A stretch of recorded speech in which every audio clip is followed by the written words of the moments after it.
Hello everybody, welcome back. Today as well we have got to another video. In this video I'll show you how you can recover deleted TikTok messages.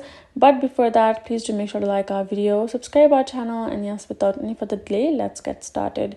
For that, all you have to do is simply go ahead and access TikTok, and you will be here in the home section. From this section you have to go to profile and then tap onto the horizontal line on top left corner. Simply go ahead, tap on this option of settings and privacy, and you're going to tap on the account right over here. Then tap on download your data.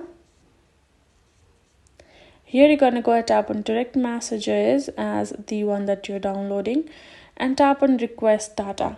Once you do that, all of the messages that has been deleted will be shared with this particular direct messages data that you have just selected and tapped on request data in your email address.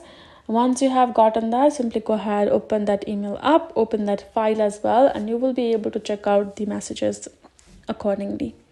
That's what you can do if you want to find out your deleted messages on TikTok, and that's it. Or if you would like to recover them.